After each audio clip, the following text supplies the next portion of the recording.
A nice Saturday night doubleheader of NBL action for us. The first game, the Southeast Melbourne Phoenix playing host to the Brisbane Bullets. Two teams who have been pretty dominant on the offensive end. Whenever you've got Mitch Creek up one end and Nathan Sobey down the other, points are sure to flow. Now, for the Phoenix, they've been a bit sporadic. You can see their points totals have been up and down, whereas Brisbane, they're averaging around 90. They're a little bit more consistent. So this will be a high-scoring game. Enjoy this one. The Phoenix and the Brisbane Bullets. Imagine what you could be buying instead. For free and confidential support, call the number on the screen or visit the website. Sobey needs to get going. Answering three is all the bottom of the net. Drills the triple. Creek gets a good look. Gets in deep. Even that goes. And that's Creaky at his best. Here he goes again. Decides to go it alone. Give him the ball. There he is. Oh my goodness, that's nice.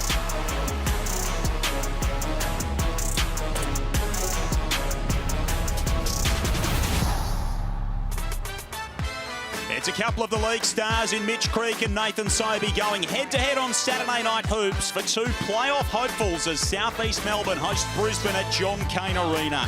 The Phoenix fired on Thursday to dispatch Adelaide. They've won two on the bounce, while the Bullets lost both games last week. They return to Melbourne for the second time in a row, hoping to get back on the winners list. The fans are rolling in, players are ready to go. Our own Kelsey Brown caught up with Alan Williams as he arrived for his return to John Cain Arena. I've caught Alan Williams coming in for his first home game of NBL24. I want to know how the body is feeling. Body feels great. Had one Thursday and recovered pretty well. I'm so excited to be back in front of our home fans tonight. Southeast Melbourne are coming off two really solid performances, a win against Tassie, a win against Adelaide. What's clicking and what needs to happen tonight?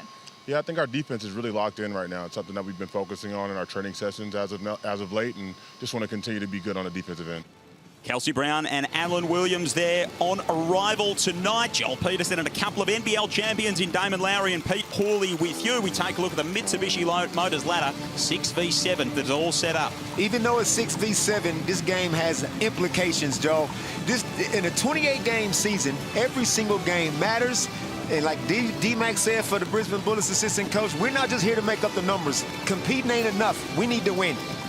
It's almost like every moment matters, Damon, and it certainly does. And this man right here, he's in some fine form. Start of the season a little slow, but he was a question mark about this game. But boy, did he look good playing the other night against the Adelaide 36ers. Loves playing against his old team, and anytime you see that old jersey in front of you, it adds a little bit more. Averages 25 against the Adelaide 36ers since leaving, but no matter how far the Phoenix go, if they want to contend for a title, it's on the back of a massive season from their franchise player, no doubt about it. But as we said, he did have a bit of a calf issue. He's passed his fitness test, so he will play, and I'm sure Damon will keep an eye on that because there should be no such thing as minutes restrictions for anyone in Damon's eyes. MVP finalist last year. They'll need every bit of Mitch Creek tonight if they're to get across the line. And one of your favourites, Damon, Gary Brown. He's doing some good things.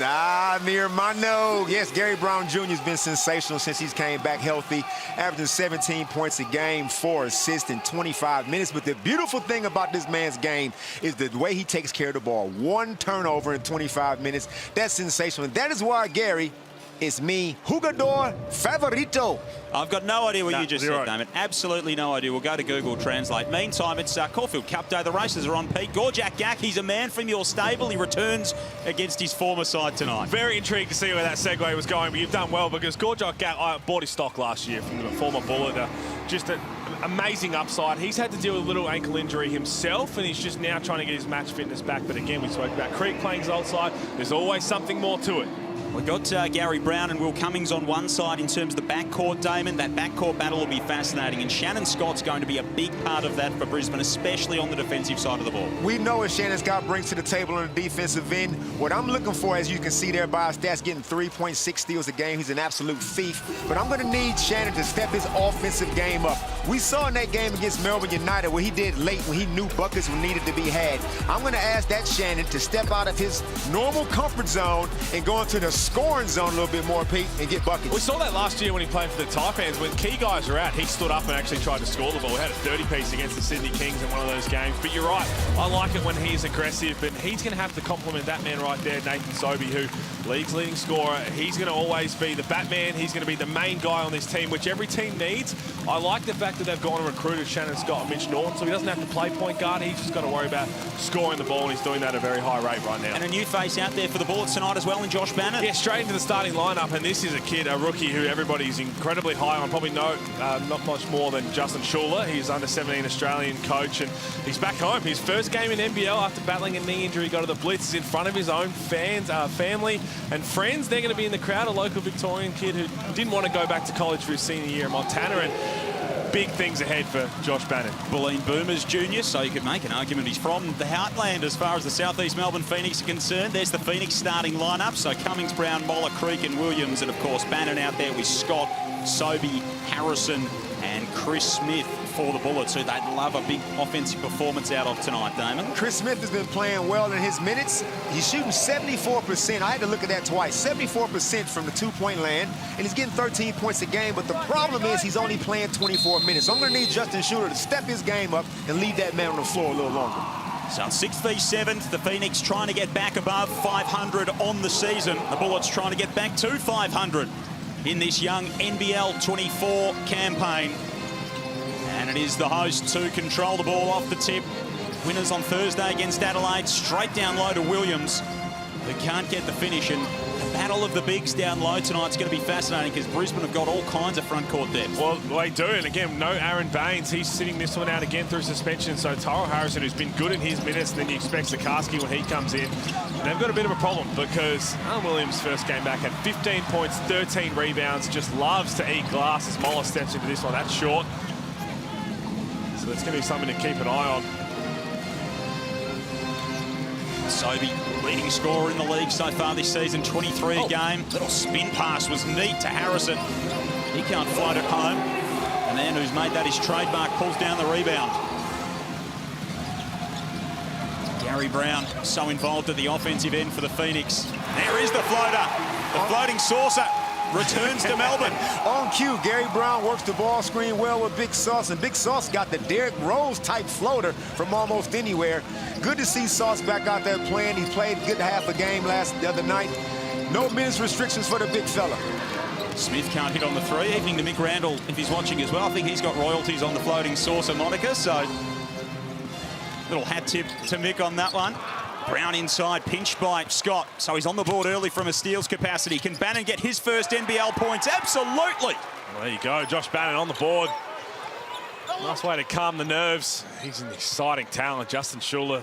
That past relationship helps bring him out of college. Could have gone back to senior year in Montana. Has come back in Brisbane of all places. A little different to Montana. Different scenery. Have you ever been to Montana? I spoke to him, he told me all about it, and I said, oh, do I need to go there? And he said, well, it depends what you need to do. If you want to go to college games. And nice move from Smith to go reverse. I would have thought the weather would be slightly different between Montana and Brisbane. Just a little bit, and the population. And no bears. Montana, is that Phil Jackson territory? It is. Montana? It is. Man of the mountains. The flip side of it, he's in Bris Vegas now, so he's doing all right. The River City, his worst places to be. Oh, hello. Baskets in a row. Beautiful move from Brown. Just can't finish. That's what he brings to the table. So much excitement and energy. They're going to have their hands full defensively. Both backcourts, Damon, with Sobey and Scott as we see the Harvey Norman replay. One of the rare turnovers by mi hermano. He won't get another one for another 25 minutes, but good to see Josh Bannon getting on the scoreboard. His first NBL bucket. You remember your first NBL bucket? Dude, actually, yep, in Adelaide. It was, again, you talk about going home on an opposition to play in your hometown. That's exactly what happened to me. Felt nice, felt weird because you go and watch all these games like he did. He's been to watch many Melbourne games growing up, trained with Melbourne United as well, had that relationship with Justin Schuller, as we've mentioned. So it does feel extra strange when your debut is on What are we talking? Hometown. What are we talking? Are we talking a voracious dunk, a three-pointer? Corner three. So there wasn't too many of those. I can count them in one hand. Yours, Damon? Mine was a little floatery type shot over Derek Rucker. He remembers that. Oh, hello. The little drive-by for Ruck as well. Not only did we get who scored it, but who they scored against. Poor Ruck, these are the Caulfield races right now. He's just living the dream. Just enjoying his day. A steal for Brisbane on the defensive end. Sobey thought about stepping into it. Scott goes all the way. Tough. Nice in transition. Good extra pass by Sobey. Good decision. Good start here for the Bullets. Gary Brown got to his right hand, couldn't finish. It's a great start from Harrison. He's got 3 rebounds, and that's something we're going to keep an eye on. Sobey's trying to keep the Bullets hot. Hang on. I think Shannon Scott had every chance to grab that rebound. Would have had to take a specky over Vaughan, mate. Well, I think that's what stopped him. This is what you want to do when you're the road team. You coming on the road, you got to set the tone early to make sure the Melbourne Phoenix know you guys are in for a game. We can't get behind being on the road. We need to come out, be aggressive early, not turn the ball over, get good shots. So far, the Bullets are right where they want to be 3.5 minutes in. Mitch Norton comes in for Shannon Scott. Trying to spell his minutes as Creek rolls his way inside and throws it down. The calf's okay. That was the whole time decision. That calf was going to be all right. What's all right there, Damon? I need some more info on these fitness tests as we look at Mitchell with the right hand. These fitness tests, what do you need to pass those? Like a 65? What do you need? Have a look. So that's, the tap on the head is normally when you dunk on someone. Normally we'll let that one, the runway kind of clear, but you'll still take it and say the calf's okay, but when you jump off the other one, it's going to be okay. Everyone else's fitness tests are a lot different than yours, David. Not everybody runs 60 kilometres in the morning to do a fitness test to see if they're okay. I went in a weighted vest, pulling a car, pulling a Mitsubishi car. Went for a run today, Pete. 7 kilometres. I thought Damon Lowry probably does this before he gets out of bed. Really brought me back down to earth. 4 minutes played. Early lead to the Bullets. Creek, Kenyon was great on Thursday night. Lost that, regained it, kept it alive somehow, and then had it pinched. Gack out there as well now for South East Melbourne for some early minutes against his old mob. And out wide is DJ Mitchell, who sticks it. DJ Mitchell is a bucket getter. Got great size, inside, outside game. He comes off the bench. He's getting about half a game as well. Everybody on Brisbane seems to be playing double-figure minutes, the key guys. But DJ is a scorer, and he does not lack belief in himself. Right now, the Bullets' best offense is coming in transition. Just the lack of rotations from the Phoenix, and that's not going to make Mike Kelly happy. Defensive transition, you haven't got a man. Whoever's closest and everybody talk and communicate, they didn't have that there. And right now, the Phoenix have only taken 1 3, and the Bullets, they average the worst 3-point field goal percentage against in the competition. 43% their opponents score per game from deep. Phoenix take the fewest threes out of anyone in the competition, though. So you don't change your game plan too much, but it is something you'd see. Okay, they give up almost 1 and 2 is going to be a knockdown. Let's move the ball. There's going to be some breakdowns there somewhere and get some good looks. So Mitchell out there for Brisbane with Norton. Big Rocco Zakarski getting some early runs. Sam McDaniel and Chris Smith. Kenyon Cummings, Tarangi, Gorjak Yak and Mitch Creek. First leg of a Saturday night doubleheader in the Hungry Jacks NBL. Here's Rocco rocking the rim. The 17-year-old just throw it anyway. Just put it by the rim and I'll do the rest. 17. It's absurd. Every time I hear that he's only 17. Oh, River Tarangi. Speaking of rocking the rim. He's got to tell the teacher how come I didn't do my homework. I had a game, I had an NBL game. I was busy dunking on grown men. He's still in school too. He's finishing that off. Year 11. Norton's pass a little bit wild. Here is big Rocco Zakarski getting involved early. Just throw it anywhere. Rocco put a lid on it. Good pass from Mitch Norton. Gack got caught in no man's land. Oldest player in the book, Pete. The old pick and roll. Gorjak's in the drop defense. And, yeah, who's going to get the 7'3" guy? To miss him. Real shining light. Beautiful move from Creek, spinning his way inside. Good for the Phoenix. And to Justin Shaw, that can't happen. They actually looked like they double-teamed off that screen, and then he split the middle. Got an easy 2. Creek's 2 of 2 to start things. Brisbane by 5. They've moved the ball. Mitchell thought about it. Creek trying to get a hand in there on him. 6 on the shot clock. Sobey fires at will. Zakarski pulls it down, tried to put it back up, just missed it. That's the youth. Zakarski come down with that. He's going to have a quick flush. Just tried to finish before he came down. Ben Air, another fitness test, game time decision. As Matt Kenyon, now he has been disrespected all season long so far and last year, basically his whole career from 3, but he's got to continue to do that. Shoot the ball confidently. He's doing that right now, coming off 11 points and 10 rebounds. Double-double. So a couple of good offensive possessions for the Phoenix and a good defensive possession there. And that is the struggle for them, Damon. That Alan Williams said pre-game, that's the thing that has been good for them in their last couple. As Gack makes a nice move to the hoop, tied things up at 11. And Justin Schuller will want to tie things or talk things over. That defense has been good. So far, so good. The Phoenix have pulled themselves back into this game. It's almost like Mitch Creek.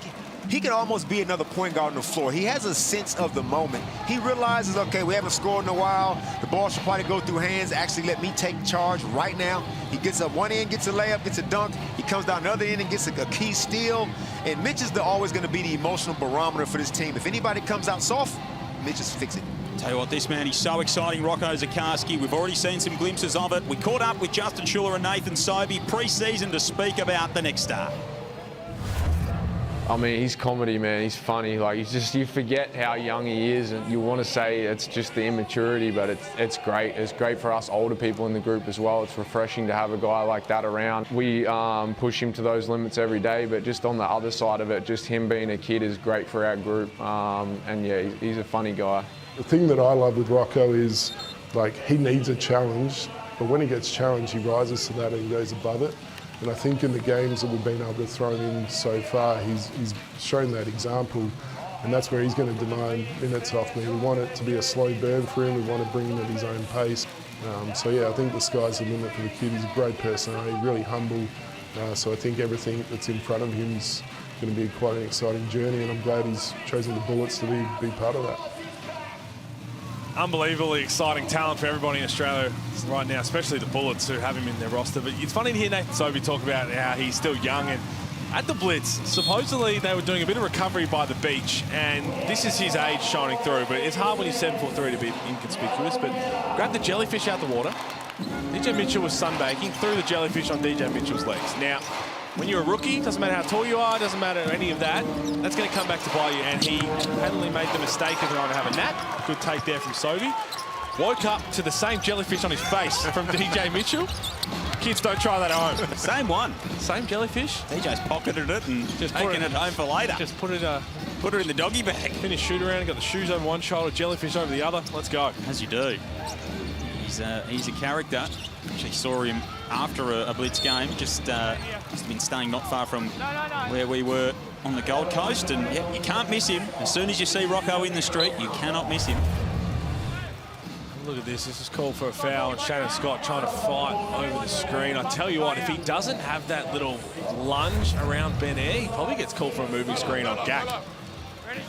2 fouls on Shannon Scott. That's going to hurt the rotations, but you got Mitch Norton, who's rock solid in the backcourt, checking in. So right now, this Phoenix lineup on the floor right now is Ben Air, set out last game with an ankle injury. He's going to come back aggressive. Now, here's my issue with this error, Pete. Gorjak Gack, okay, you get the foul before on the exact same handoff, but now he gets the illegal screen. This happens so often in every game. I see Sam Frawley doing, I see all the big men in the league hanging out by the 23-foot line, getting these cheap fouls, but trying to hand the ball off all the time. Oh, poor Sam Frawley getting a drive-by to last night's game. But no, you're right. And unfortunately for Gorjak Gack, as I said, that he probably should have got called for the first one. So instead couldn't do that as Nathan Sobey gets that one to go. He's 2 of 6 to start, ultra aggressive. A couple of tough finishes has Nathan Sobey. He's there. Gorjak Gack taking it inside. He does get that one to go. Does Gorjak Gack.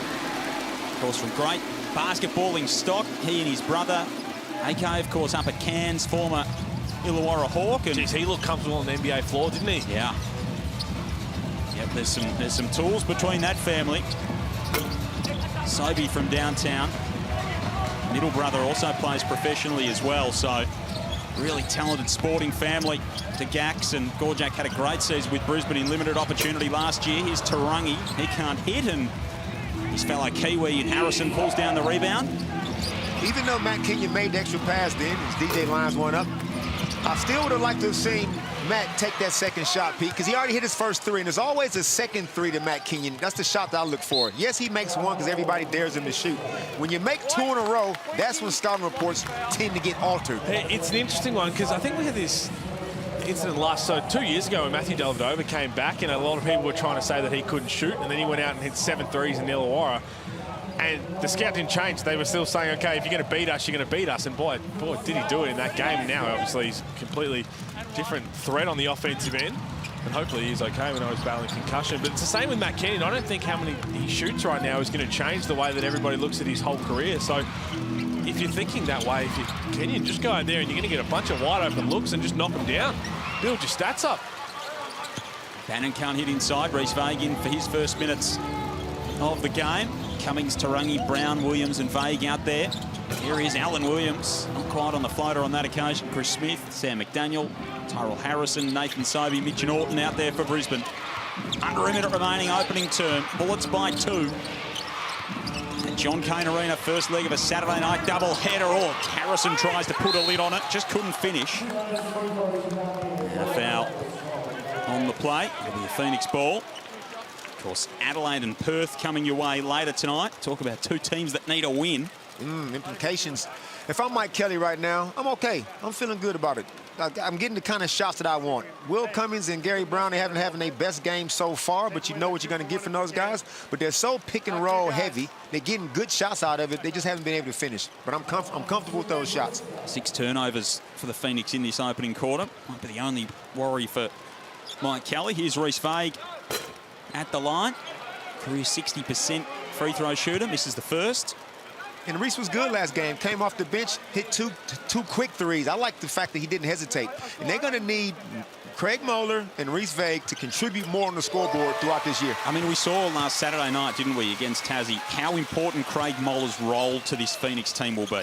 It is, and if you go back and watch since he's come back to the league this year, the matchups he's had to guard in that wing spot, he's actually done a very good job. He's got the length, he's got that ability to move his feet and contest without fouling. So it's the 3-and-D type player, but you're right, they need that. They've got Kenyon and Moeller who are playing phenomenal defense. It's just about stepping in and knocking down those threes when other teams are going to continue to give them. And all the defense they can get and the fact that they can provide it. Such a valuable weapon for Mike Kelly, who, of course, we know from his playing history, is a couple-of-time Defensive Player of the Year. He prides himself on that end of the floor. Here's Gary Brown, 6 on the shot clock. Vague doesn't hesitate and hits. Reece, no hesitation, Vague. Nothing vague about that, Damon. Brisbane threw up a quick little 2-3 zone to try to change things up. Sobey, wide open 3. Gonna have to get it up before the buzzer. He can't get it to go. Made his move late, couldn't get it to go. And the Phoenix take the lead into quarter time. 17-15. Mitch Creek's pumped. Reece Vague is pumped. The Phoenix fans are pumped with their start. Phoenix by 2 at the end of 1.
Quarter time at John Cain Arena.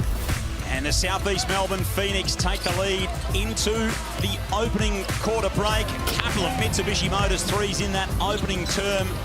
Big one from Matt Kenyon. And then another 3-ball right at the end from Reece Vague to hand the Phoenix a 2-point lead. Great to have Mitsubishi Motors back with us this season. Fans celebrating in stadium with the Mitsubishi Motors 3-pointer foam hands. A range of prizes up for grabs every week, including a brand new Mitsubishi Pajero Sport. If I'm not mistaken, they were part of the competition this week was copies of NBA 2K24, which I wouldn't mind getting my hands on. So you can head to NBL.com.au/3 for all the details of the Mitsubishi Motors 3s competition this season.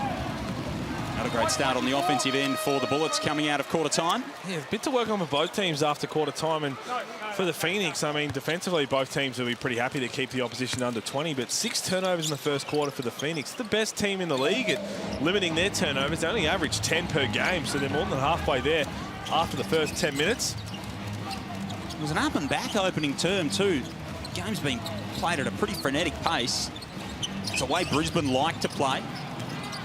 2 free throws that entire. Oh, look at the strip from Norton. Clean takeaway from Brown, and Sobey runs the floor. Ooh, that's tough. That's tough. Gary getting stripped like that, I don't think I've seen it all season. I might have gave him a big rep too early, but he's still my guy. But Mitch Norton is known for his defense, and he's going to make Gary work for absolutely everything. There's a little bit of will coming. That's a new player guarding a 2-on-1. If you're guarding with Mitch Norton running at you and Nathan Sobey, you've got to hedge your bets knowing that 9 times out of 10, that is going to be a pass from Mitch Norton to Nathan Sobey. Williams just a little bit strong on the finish. A bit too much sauce on that one. Sobey with the move. And hits. Couple of buckets out of quarter time for the Bullets to take back the lead. This is the leading scorer in the league. He's always going to be aggressive, and he's going to be on the floor 30-plus minutes. So you just got to already know, anytime he's got the ball, you need to be locked in. As Sauce gets an offensive rebound, having a little bit of trouble with his finishing, but Sobey is going to keep you honest. Have a look at this. Cookies. And right here, if you're Will Cummings, just understand Mitch Norton a little bit better. You know that's going to be a pass, and then a little screen there from Harrison and Sobey. You're right, he's going to continue to be aggressive. But I love, after that, Justin Schuller basically screaming at everyone to go match up full court. That last quarter last week against Melbourne, without Aaron Baines to be defending down low and in the pick and roll the way he does. This is the way I think this team is going to operate best. Getting up and in, getting guys through. You've got Mitch Norton to be a pest. You've got Shannon Scott to get up there leading the league in steals. Make the other teams feel uncomfortable in the full court. Causing turnovers. I'll be loving having Big Alan Williams back, the Phoenix fans. We'll be at John Cain Arena tomorrow as well as part of our coverage of Melbourne United to find out and New Zealand. When Kels called him walking in, he had the giant Starbucks. That's his game day ritual. He was looking very Melbourne with the black puffer jacket too. And the Rolex. Sobey gets his back to the basket. He can't hit. So he's settled in. He's acclimated as Alan Williams. We know he loves the coffee scene here in Melbourne. Oh, you get to give him the props for that, because I know his order. What are we talking? Oh, there's a lot of syrups type stuff in there, different kind of milk. It's just not. I don't think you can honestly say you love the order takes longer than the coffee takes to make. Here's Bannon going over the top of Williams. He can't hit. Moller. Outlets to Will Cummings, who's had a great start, bringing all his experience internationally to this Phoenix team. Oh my. The foul line floater. And it goes. The 15-foot, 12 to 15-foot floater. He's got that in his bag. He's talking to Rocco. Thursday, it's a layup. He's talking to Rocco. Letting the 17-year-old know, not only do you got some homework, I'm giving you some homework out here on the floor. Bullets looking for the answer at the other end. Smith getting inside, and he's fouled on the way through.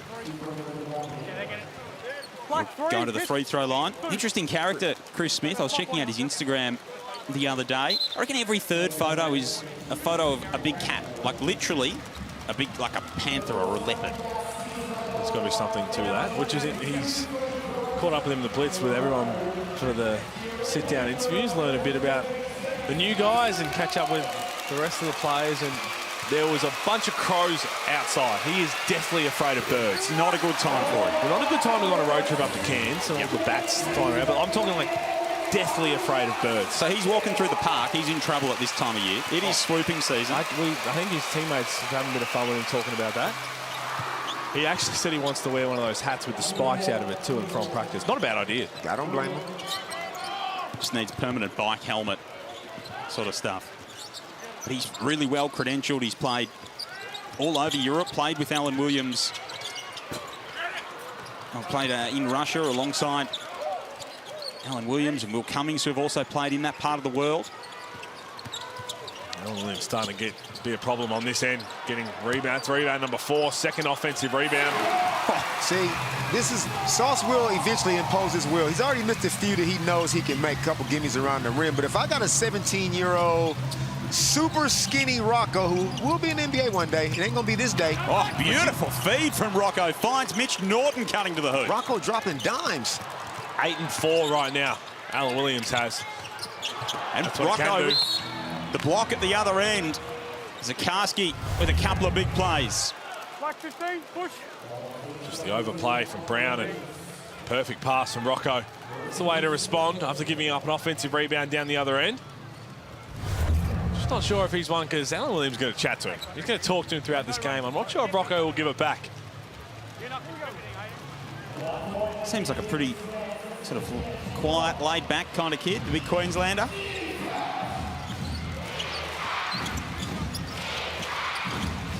The Sunshine Coast. Hugely talented family in terms of their swimming credentials. Both mum and dad were Olympic swimmers, and Alan Williams is going at him, strips the ball and gives him the stare down.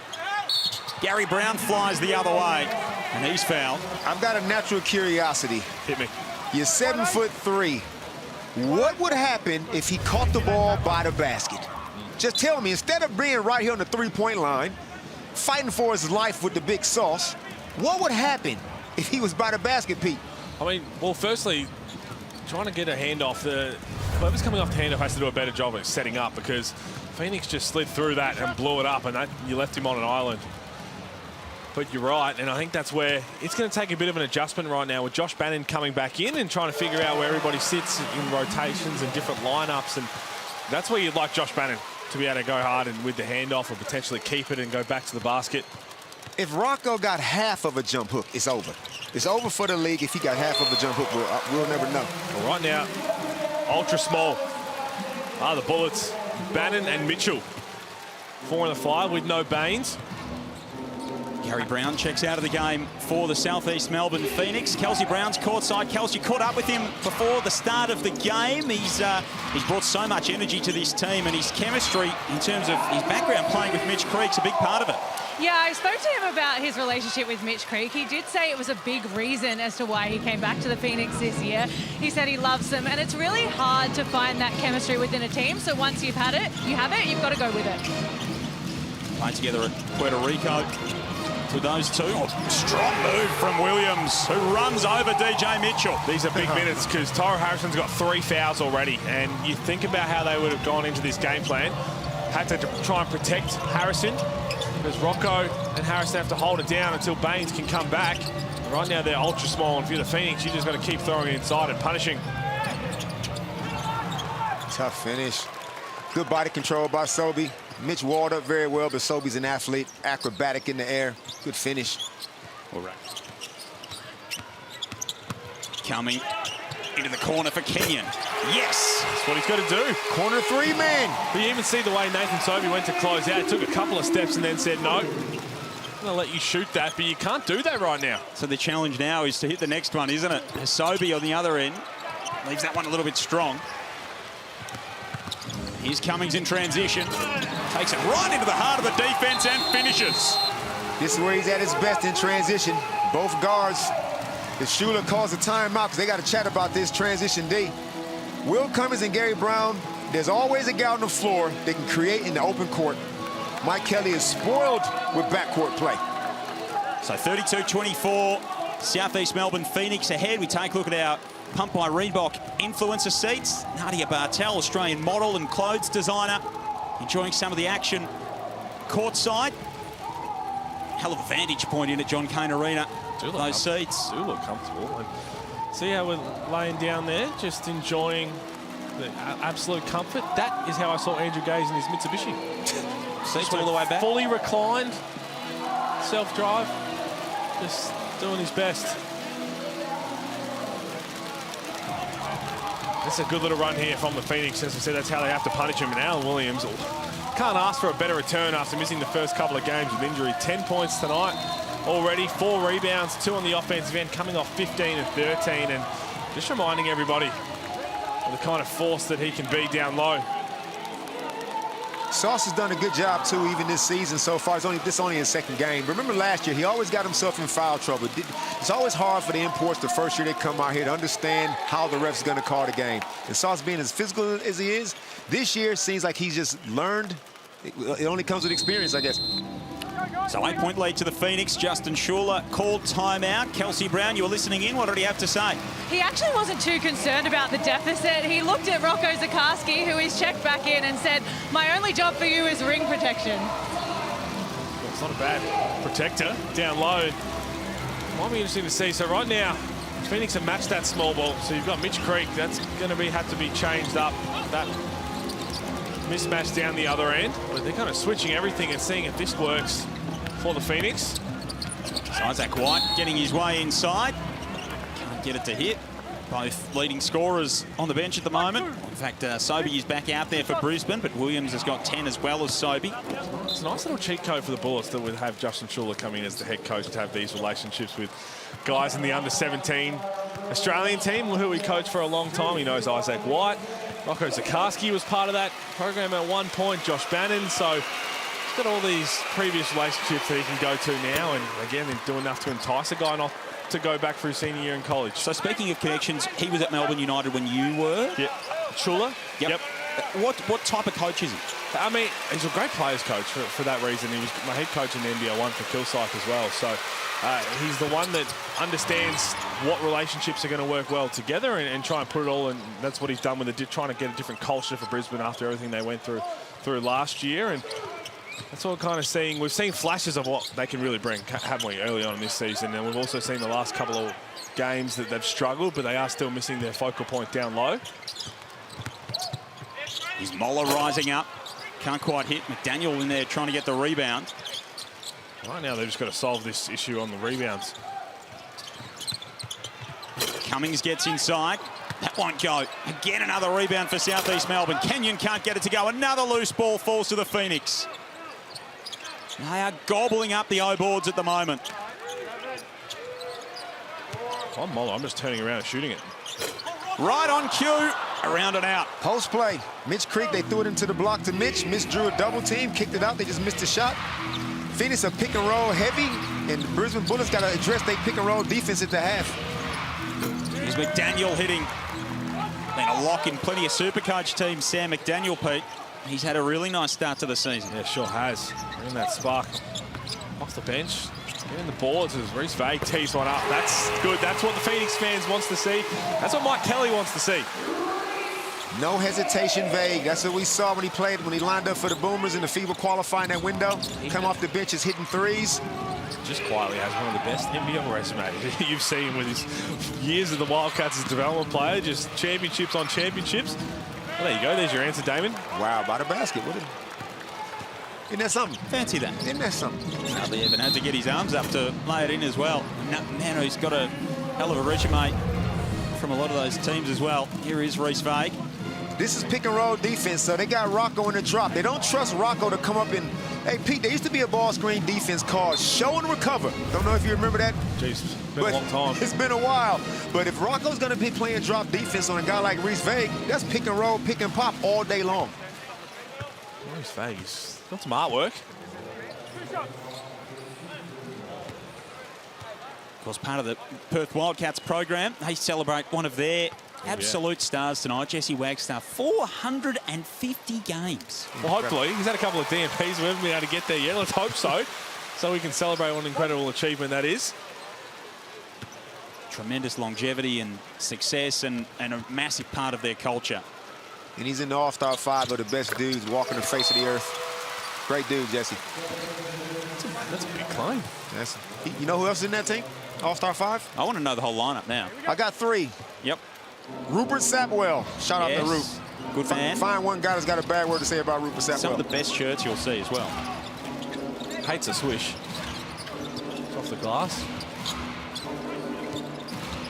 And there we go. He's left us hanging on the last one.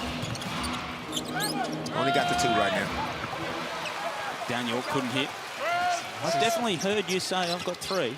We'll just keep a watching brief as Ben Ayre scoots up the other end of the floor and lays it home. This is where the Bullets have to try and just get as many stops as they can, because they're playing with a different offensive lineup out there. I guarantee you they probably practice a little bit because they thought if there's foul trouble and injury, we need to play small ball. So Josh Bannon having to play the 5, and have a look at that. Just Cummings just very innocuous. Wasn't a whole lot to it. Just there, it looks like. It's an awkward collision, isn't it? Yeah. Ankle, knee. Maybe a little bit corky from the knee. It's going to get a bit of heat applied and probably thrown back out there, and we saw tomorrow. But so this lineup, you've got right now McDaniel playing the 4, Bannon playing the 5, and we're seeing on the offensive end that they're just a bit all over the place trying to get set. I don't imagine Sam McDaniel's played a whole lot of the 4 in practice.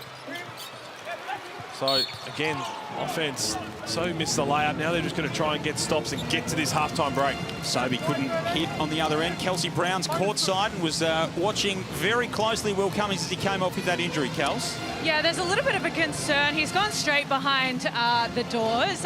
He's getting his ankle checked out at the moment, so I'll check to see if he's back out here soon. Thanks, Kels. That would be a blow. Will Cummings had a great start to the season. 28.5 minutes a game. 17 points, 4 rebounds, 3 assists, couple of steals, a little bit of everything. Hasn't shot the ball particularly well so far, but we know that he can. Started the season 1 of 11, and that one was a bank 3 in Cairns on a shot clock. But he does so much more other than just shoot the ball from the perimeter. Like he initiates offense. He's dangerous in transition, which is ironically the play that he got himself hurt on. But this is why it's so good to have depth in the backcourt. Ben Ayre comes in as your 3rd guard, and you don't lose anything defensively and offensively. And to borrow a line from the language you were speaking earlier, Damon, Ben Ayre has been en fuego so far this season. 10 of 13 from downtown. You'll be able to tell me what that means. I think I know what it means. On fire. Here's Scott going baseline. Beautiful cross-court pass. Smith, the step back. Ayre rips it down. But again, they're just tough shots, aren't they, for the Bullets? Mike Kelly, you're going to be thrilled. It doesn't matter if they knock down a couple of those. If that's the shot they have to get every single time down the floor, the defense is doing a good job. Unlike that. Lovely finish. You have a look at this Melbourne Phoenix team, the Southeast Melbourne Phoenix team. Their bench, Matt Kenyon, Ben Ayre, Gorjak Gak, and Reese Vague. I mean, quality 9 guys as Shannon Scott gets himself to the line. Everybody got a role. We already know what Mitch Creek and Allen Williams and the import guards are going to do. The Southeast Melbourne Phoenix are flying under the radar a little bit. They didn't have everybody healthy. Mike Kelly might have got a little bit of criticism. I don't think he deserved. And by the way, Joe, my other guy in the All-Star 5, Mike Kelly. Find me a guy that's got something bad to say about this human being. He's a lovely man. Lovely man, Mike. But his team is deep, and they all understand their roles. No one is questioning whether he's a lovely man or not. He absolutely is. I think everybody's questioning the fact that you've gone with 5 players on 5 people on planet Earth. It's going to change probably tomorrow. All right, how about Melbourne? 5 in Melbourne. Okay, there we go. Now we're getting a little bit. Well, you're spot on, but you look back at the history of the Phoenix since they've been in the league, and a couple of seasons where their defense really held them back. But besides that, it's just been a continued build of health. And they've had key guys miss at key times where you talk about those role players. They've had to come in and for like multiple games in a row, they're gone from, okay, I just got to play defense, hit the corner 3, to I need to put points on the board tonight. I need to be active on the offensive end. And then you finally get comfortable in that. And then a superstar comes back and you go back to your role. And there's never been that role clarity for long enough for the Phoenix to be a problem. And it is so important. And you look at the teams who have won championships and contended in the last couple of seasons. They've had a sustained bill of health for the most part when it matters most. You might miss a player here or there, but they've had multiple guys out for a long time, and it's always come back to hurt them. Ben Ayre returning to the side tonight from an injury. Only missed the 1 game. Has had a great start to the season for the Phoenix. Right now, Brisbane needs some other guys to come along for the ride. I mean, Nathan Sobey, we know he's forced a couple, but you kind of look at where the rest of the scoring is going to come from. He's taken 13 shots, and then Chris Smith's taken 4, and no one else has taken more than 3. I've got a theory on that. We'll talk about it later. Okay. So minute 21 here in this second period. 14-point lead to South East Melbourne.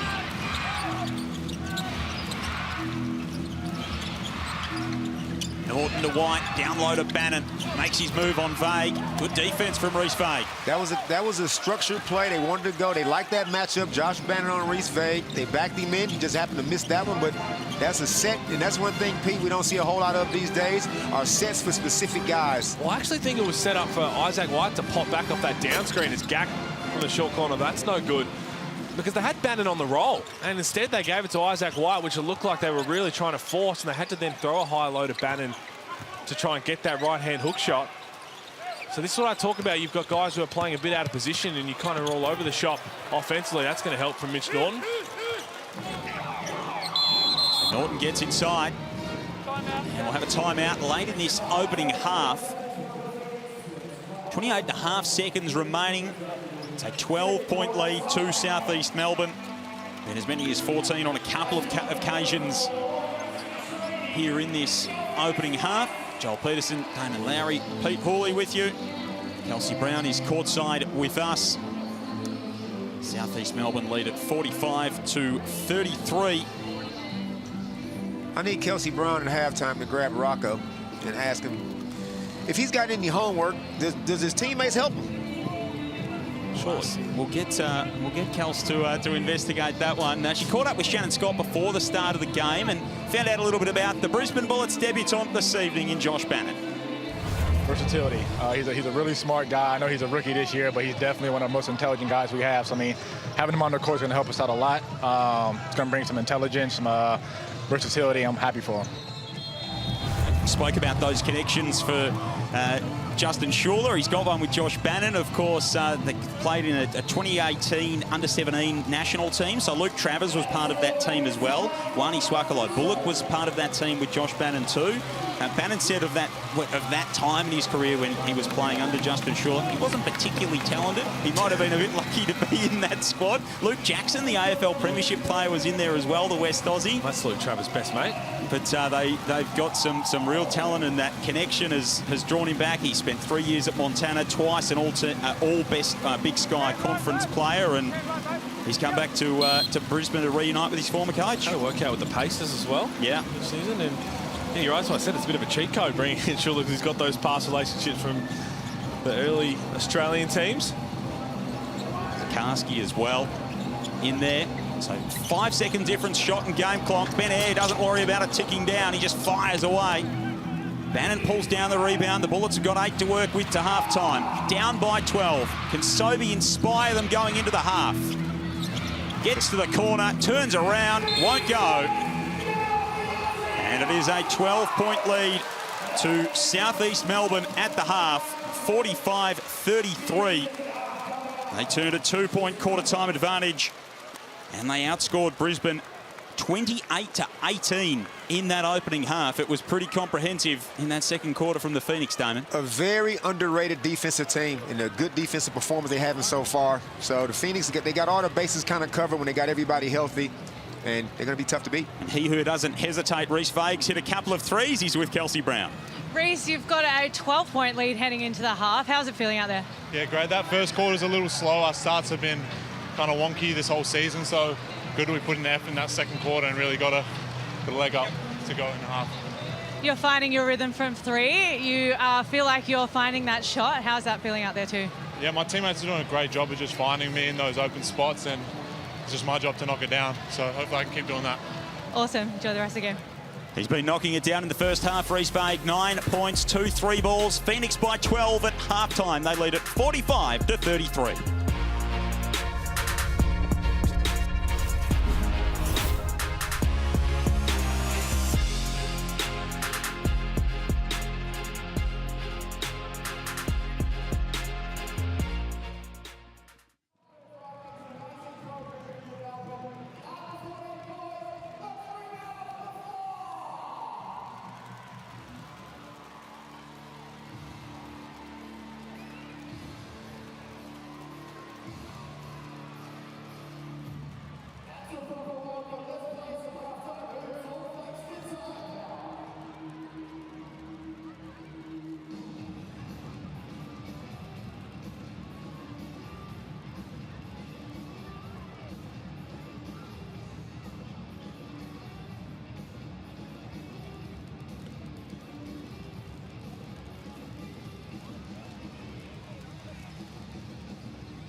Mitch Creek in vintage form. Creek pulls up. Bang! That's tough, Creaky. Here comes Creek.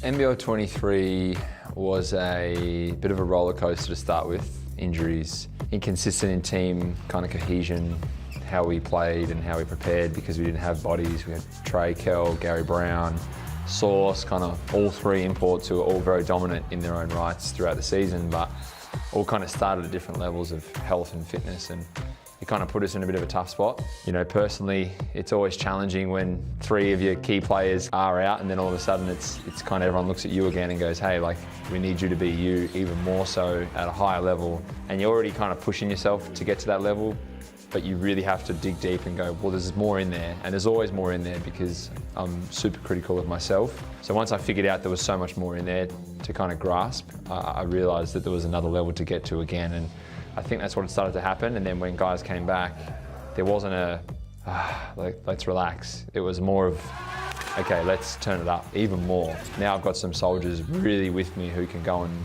dominate in every position, in any game. And once we had that, I think our confidence as a team grew and we made a pretty good push towards a play-in final. Phoenix on three, 1, 2, 3, Phoenix. To help your teammate and also like entice this guy to make this pass. Yeah, I actually didn't really know much of Mike. I'd had one conversation where he had my back in a meeting I wasn't involved in, and quietly that got out to me one day, and I walked up to him after a Perth game and shook his hand and nearly in tears and just said, I appreciate what you did for me, and like, one day we'll get a beer and I just want to say thank you. And that was it, and we never spoke. And 18 months later, he signs as the head coach, and here we are today. We've spent time together, we've got a feed, we've had a beer, we've sat down, and we enjoy and we learn about each other, and it's special when you get someone new into a franchise. I think it'll take a little bit of time for who he is to really come across to everybody in the organisation, but I think he's done some incredible steps and taken some measurable gains so far, and we can be proud of that. The group's very different. Obviously, maybe 3 or 4 returning players and that's it, and the rest are all new faces, but all guys that we believe that when put together healthy in a good environment will flourish and succeed at a very high level on both ends of the floor. And we've seen glimpses of that, but once we get everyone healthy, I think that's when we're really going to show our strengths. An MVP finalist, he's so much a part of things for that South East Melbourne side, is Mitch Creek, and they've got a 12-point lead at half-time, 45-33. Joel Peterson, Damon Lowry, Pete Hooley with you, our first of 2 games on your Saturday night of hoops.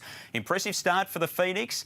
Alan Williams has been great. He is the focus player in our Hungry Jacks highlights, Damon. He's got 10 points, 4 rebounds. He's been a focus on the offensive end. He is the package down low. He's got his mid-range floater happening. He's missed a few shots he could have made. He could easily have 18 points right now.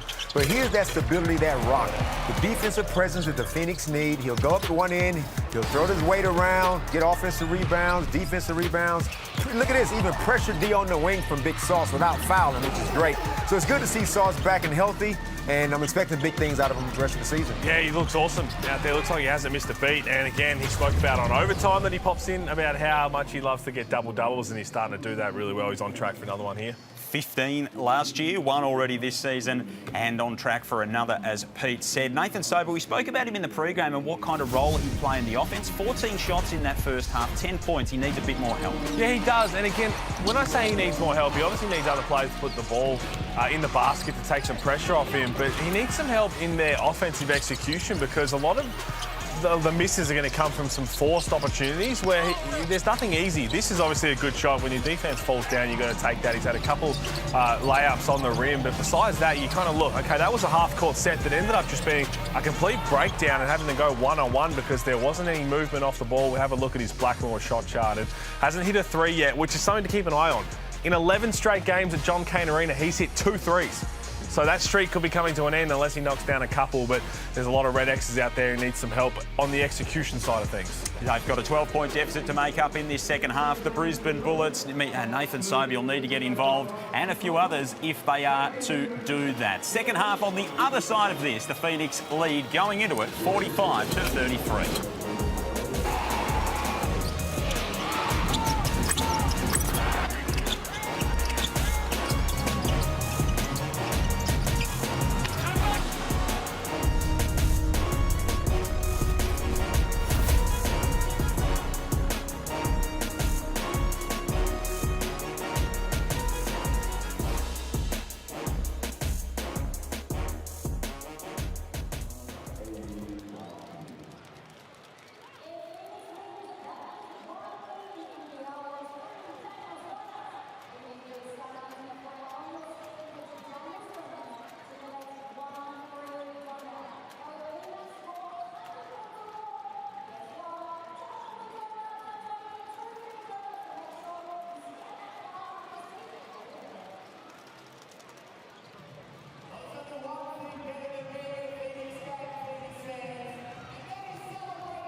Bumper Saturday of sport in Melbourne, and John Cain Arena right at the heart of it. The Southeast Melbourne lead by 12 at halftime. 45-33 over the visiting Brisbane Bullets, trying to string a third win in a row together. The Phoenix, the Bullets trying to bounce back after 2 losses last week. Joel Peterson, Damon Lowry and Pete Hawley with you. Will Cummings is getting set to go in the second half. Kelsey Brown's courtside. Kelsey, you've been keeping a close eye on him. Yeah, correction, it wasn't an ankle injury. It was a left quad corky, and he was very ginger just before halftime, was rolling with a very heavy limp, but they're going to monitor him in the first half of this quarter and see how he goes. Thanks, Kels. It'll be good to see him back out there. Well, Damon's eyebrows lifted up.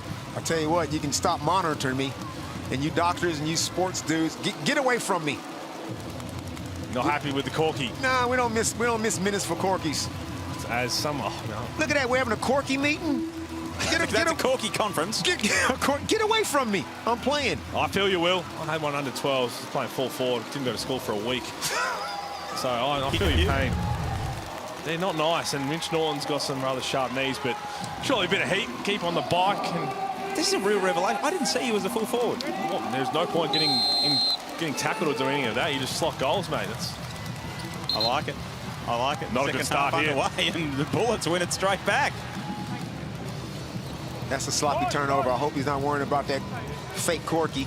Well, it's not fake. It's a real corky. Are they real? I think you're saying the pain might be. Okay. Let's not overreact about him, though. Paul, there's the worst time to get a corky in the NBL is when Damon Lowry's commentating.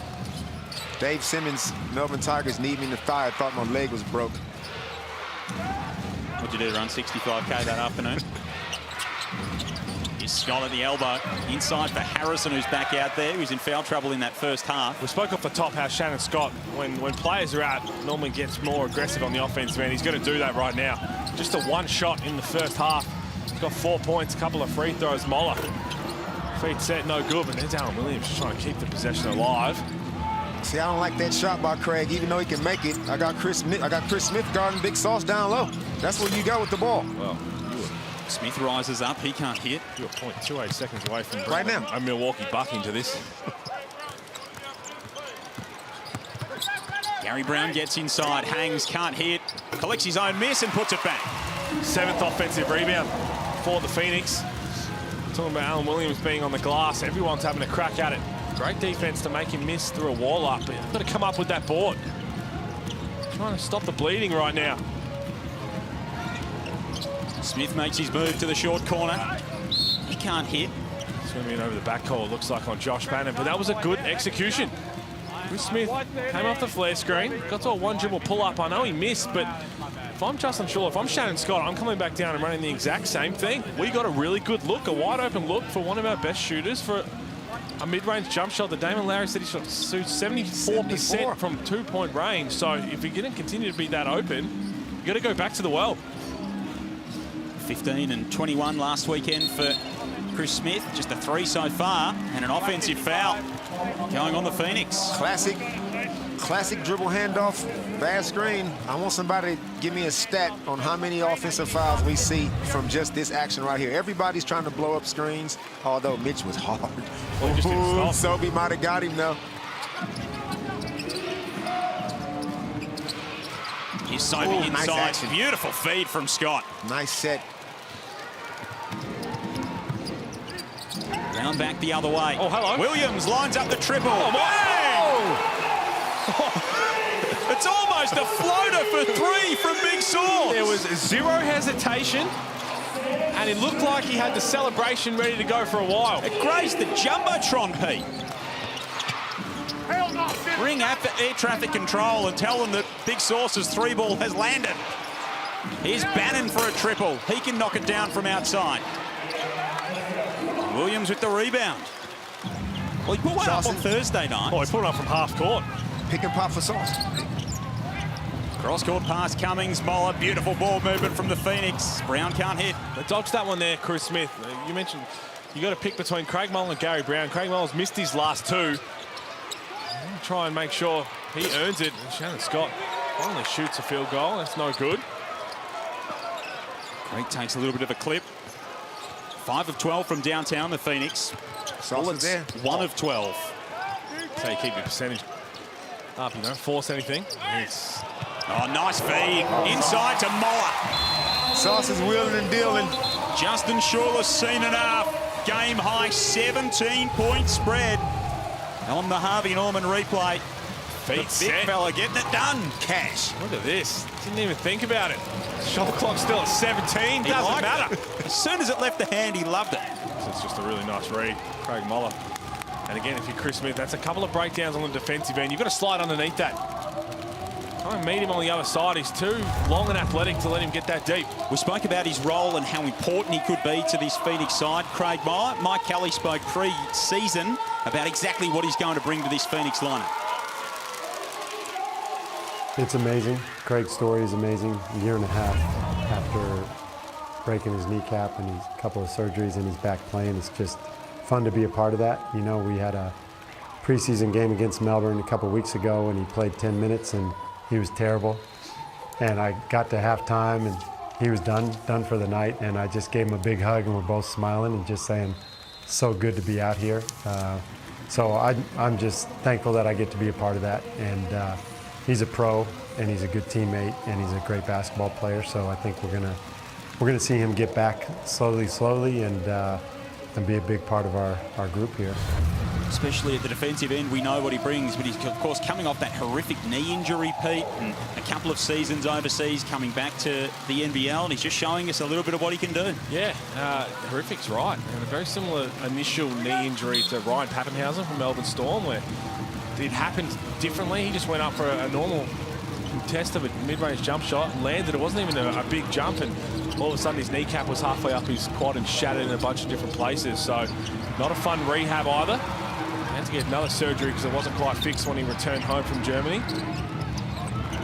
Now, I know you're not okay with, we're talking about corkies, Damon, but I wasn't even listening. What were you saying? If your kneecap's halfway up your quad, you probably, that's all right. Yeah, that's no good. That's tough. Craig done it tough. It's so good to see him back, but I don't like the graphics.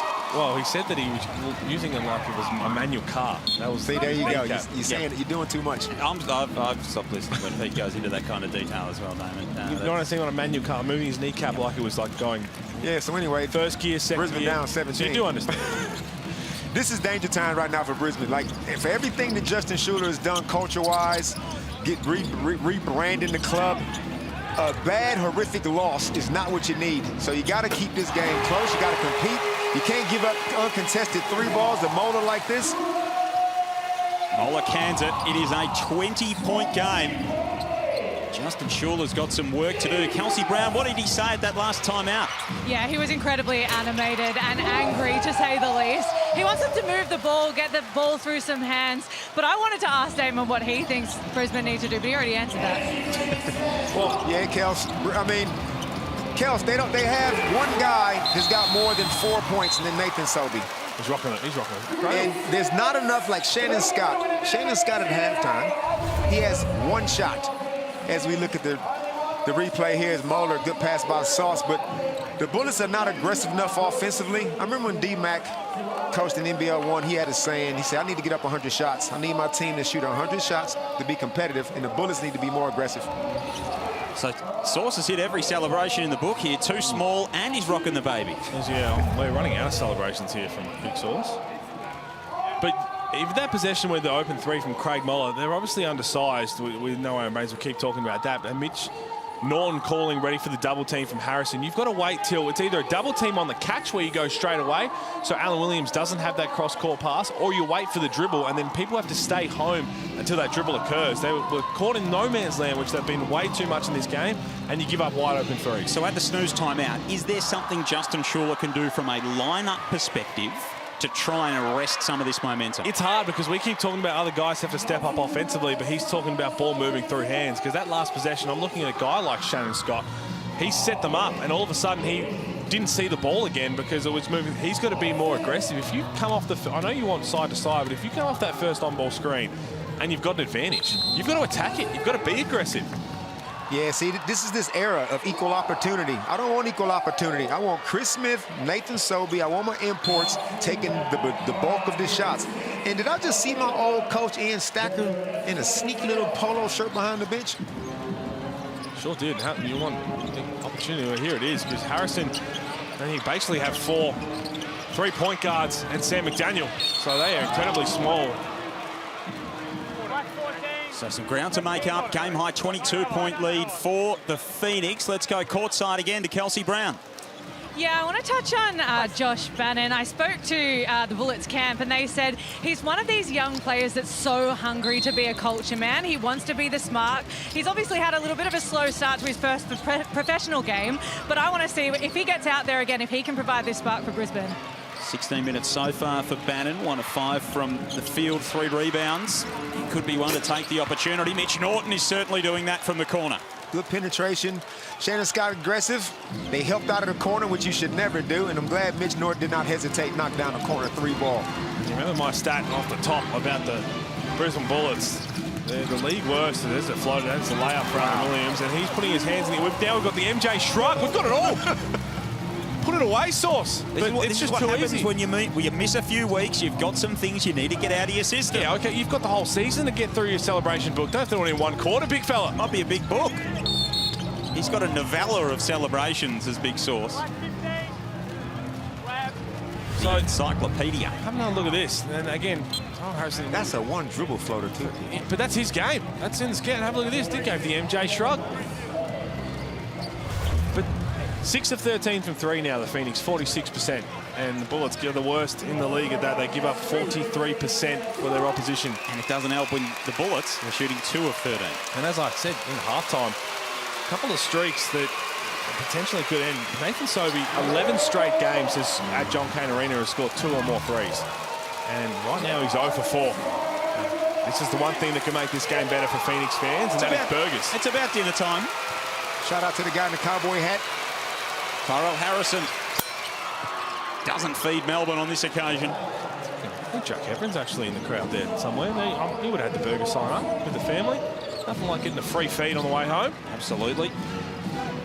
Brisbane drop back into a 2-3 zone. You're still going to have to play with man-to-man principles within it. Bowler on the outside, 6 on the shot clock for the Phoenix. Up by 20. Creek fires a 3 ball. To be honest, I'm surprised we haven't seen this zone earlier. When Tyrell Harrison had the 3 fouls in the second quarter and they had to sit and basically play Josh Bannon as the 5, there's back-to-back threes now for the Bullets. This is a promising sign. Pretty move from Isaac White. When you need Harrison out there, you can protect the big guys by playing a zone and just putting them down low and just showing something different, because they were getting picked apart. And it might even take away from Alan Williams' dominance right now. He's got 17.6 rebounds. Just junk it up, throw something else out there, a different look.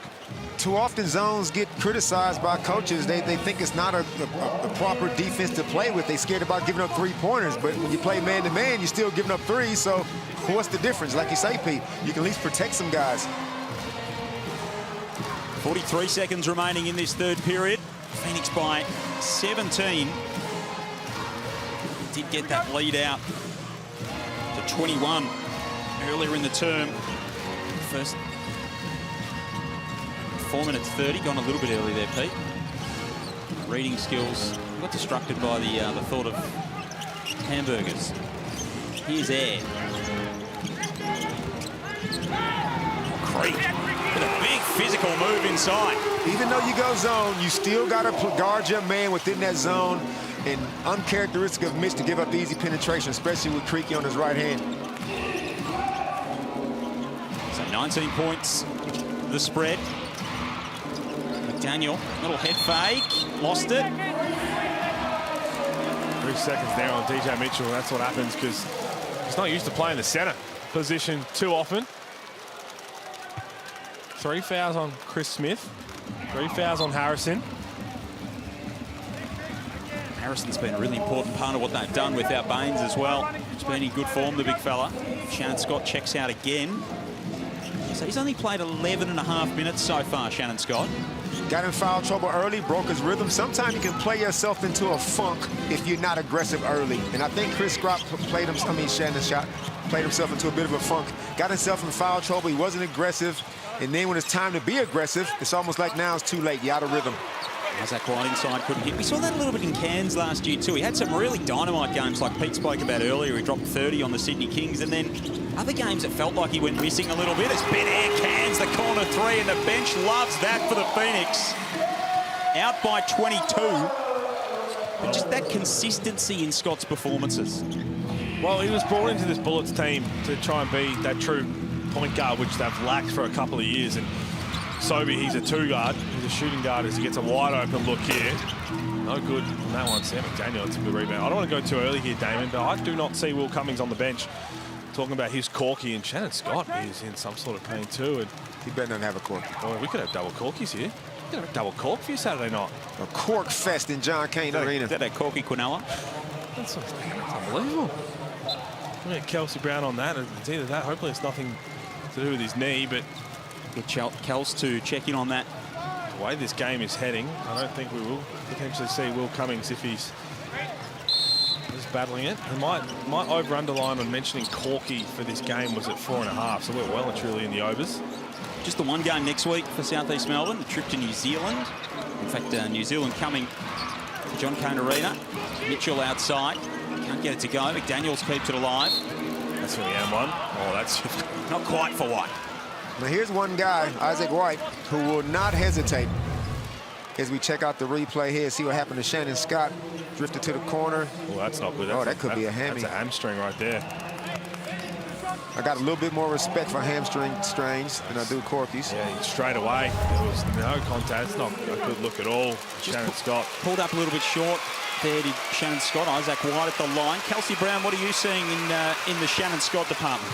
Well, you guys could come back as doctors. It is a hamstring, and it's a pretty bad one, I'm pretty sure. He looks pretty dejected on the bench. Every single player has come and given him a bit of a hand tap, but they've pulled the ice out, so I don't think we'll see him for the rest of the game. That's the last thing the Brisbane Bullets needed was an import guard to go down, and again, you just saw how quickly he grabbed at it, and that low as well. Hopefully it's not too long for him, and he was incredibly dejected.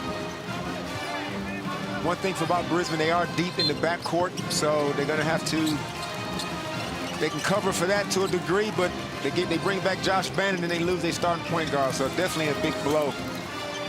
McDaniel outside, can't hit. Former Jack Jumpers teammate in Kenyon chases down the rebound. 3 of 17 from 3. It's been a rough shooting night for the Bullets. They haven't had many on target. Ben Air turns the corner. What can he find? Vague. Really feeling his shot. And Tarangi chases down the loose ball. Haven't seen him on the score sheet so far yet, Ruben Tarangi. It's knocked down inside. Bullets just got to keep at it. Just try tick it over. Still 12 minutes to go in this game, and they've been up against it. You just can't let this get any worse. Set it off the top, Damon. Every single point matters. Kenyon with a little step-through three-pointer. That won't go. That might have been tipped in off a Bullet's hand, I reckon. I think that was off Sam McDaniel. Now, we had a potential instance like this in the first half where if an opposition player tips it in. Now, the rule in some other leagues around the world is the closest player, but it's actually the on-court captain who gets the 2 points. You could be down the other end and get yourself a nice little 2 points. Perks of the job. What if the captain's on the bench? So you're saying on-court captain? So there's like a list of captains. So obviously the main captain, if they're on it, it's nice and easy. But I don't think it goes the whole way down to deputy, vice. But then I think eventually, if there isn't one, it is the closest guy. But so that's having a Clint Steindl a couple of times last year when you're just camping in the corner and something happens, you get a nice little 2 points to your name. 23-point lead, game-high lead for the Phoenix. A foul on Tarangi. And Tarangi is fouled over in the corner. Minute 14 remaining here in this third period. Kelsey Brown, you've got another injury update for us. I don't want to hear David Lowry's response to this one, but Will Cummings will have no longer take part in the game. He's out with that corky. Oh no. Well, Kels, the game looks like it might be in the bag. But you're not happy with that, Damon? Only because it's a 23-point lead, and it looks like the Phoenix about to start training session in the next quarter. So no need to have him out there. But I can never vouch for, I can't advocate for people sitting out with Corey. I just can't do it. I got mirrors in my house. That's true. I've seen him running around with the white vest and the B hat over the I'm sure he doesn't get bothered by anything. A lot of the things Damon does are pretty unattainable. He did something that inspired me to take action the other day. What was that? I saw him mowing his lawn. He had a 25-kilo weight vest on. I didn't mow my lawn with that, but I did mow my lawn. So thanks, Damon. Just that difficulty factor. Oh, White gets that to go. Will it count? This is the easy layup, but gets that one to go. Isaac White is an aggressive young man. Everywhere he's been, he's going to come in. Even when he came in last year for the Tasmania Jack Jumpers, he does not waste any time. And in a game like this, it looks like it could be over. But in Isaac White's mind, it's a tight game, and he feels like he can score. And him and Ben Air got a little something going on. You were quick to change the subject. Yeah. You did not mow the lawn in a weight vest. Yeah, I did. He's pushing it up a hill, too. Yeah. I figured, anybody can mow a lawn just normally. And there's absolutely nothing wrong with that. I did. I thought, you know what, I'll tell Damon that I did something he did the other day, and there was just a small difference between the two of them. And I tell you what, you talk about Isaac White, he will relish these opportunities. He's trying to ask the question, so he's got blood on the white jersey. So they're trying to get him out of the game. They're 3 points. Not bleeding. And if Isaac White had his way, that shirt would be coming off and he's shooting that free throw at skins. With his rig out. He's getting the rig out and he's like... He's certainly getting the rig out. See, there's another thing you wouldn't catch me on them catapults. What are you doing? Saw this with Joe Lachul last night. He donned the famous number 62. This would... There's not many players in the league this would annoy more than having to sub out. Because of the blood, he has to sub out, which means they bring in... Someone else has to come in to shoot. Gabe Hadley.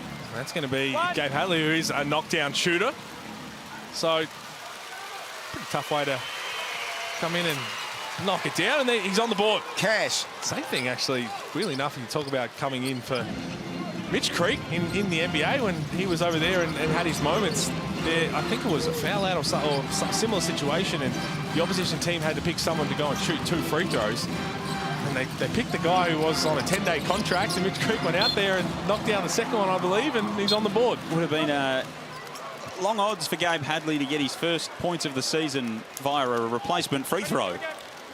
There is Isaac White in the time-honoured number 79 for the Brisbane Bullets. Well, it's interesting because you do the per 48 in the NBA, we do the per 40 point scoring and the stats like that. So Gabe Hadley's already out, but he's got the 1 point. That's what I said. Mitch Creek came straight out of the game, so he was 1 point in 0 minutes because of the free throw. Smith with a big 3. See, if Hadley was smart, he'd have missed that free throw to get more playing time, get the last 45 seconds. Averaging 1 point per 20 seconds, Gabe Hadley on the season, which is good going. Just saying to the coach, I just need a bit more run. 4-second difference between the shot and the game clock here. 18-point lead to the Phoenix. Foul on the play. Gary Brown trying to make his move. Frustration's building up here. It was just a 4 from 20 now. The Bullets. Need to see more of this from the Bullets. And Chris Smith. What a nice shooting stroke. Beautiful stroke. It's just... Shoots with his whole body. He does it. It takes a while to get to it. So 8 seconds remaining in this third period. Gary Brown pulls up, rattles out. They won't keep it alive this time, and the Bullets will get a look late. Isaac White to beat the buzzer, not quite. And three-quarter time rolls around, and Southeast Melbourne extended that lead. It's pretty commanding with 1 to go. The Phoenix 67 lead the Bullets 49.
5 games into their NBL24 campaign. Brisbane are yet to lose a final quarter. They're going to need to come back with some vigour here. They're down 18 at three-quarter time, and Big Sauce has done a bit of everything. He's floated home at 3. He's been banging down low, feeding the ball underneath. Celebrations. He's energised this team, and have it, the South East Melbourne fans loved having him back. Joel Peterson, Damon Lowry, Pete Hooley.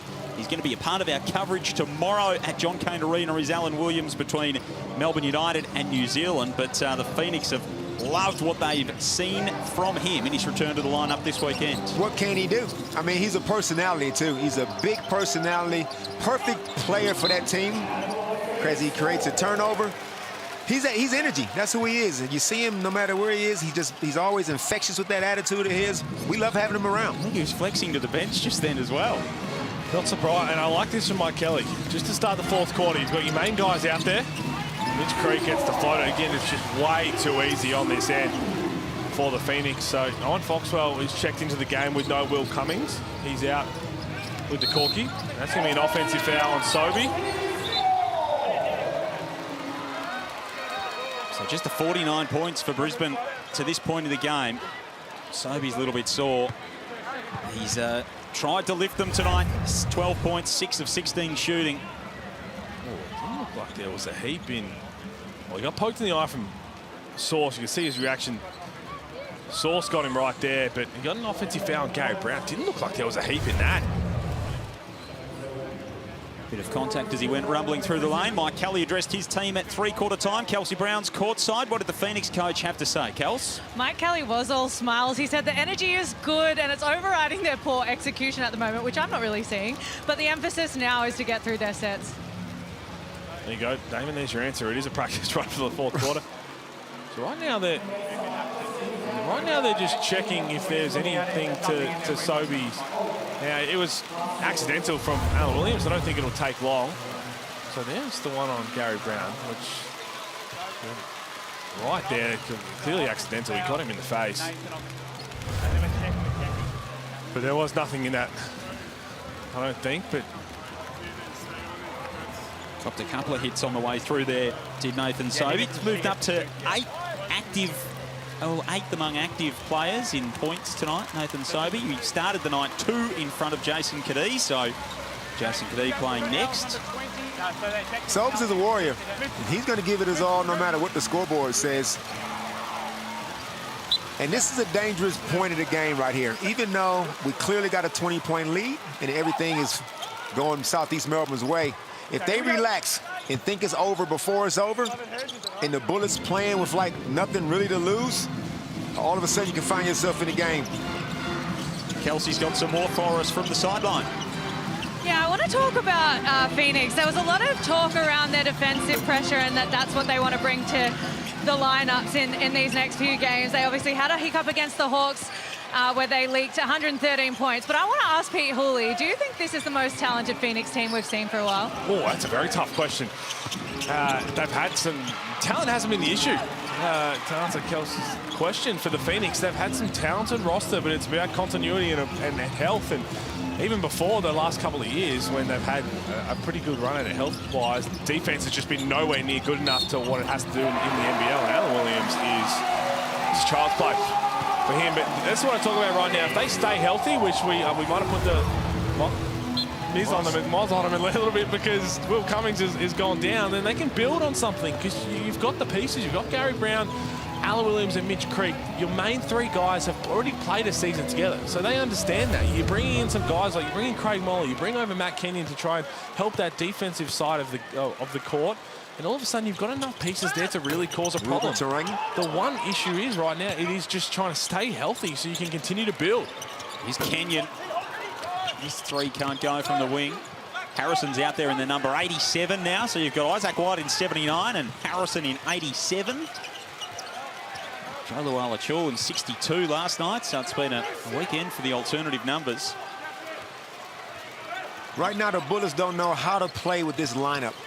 Like, it's almost like when you was on the playground back in the day and you just had to make up plays, and this is touchdown pass. That's no good. That just cannot happen. And Justin Schuller, you see him turn into the bench. I mean, And that's not on a coach. That is, okay, we've scored down one end and they've just leaked out. And that has no doubt been what we spoke about between Creek and Williams prior, saying, hey, they are leaking. There's no one back in transition. If you get a quick outlet, I'm gone. And that was 36ers-esque. Have a look at this. And Alan Williams grabbed it. Mitch Creek just took off and it was a foot race.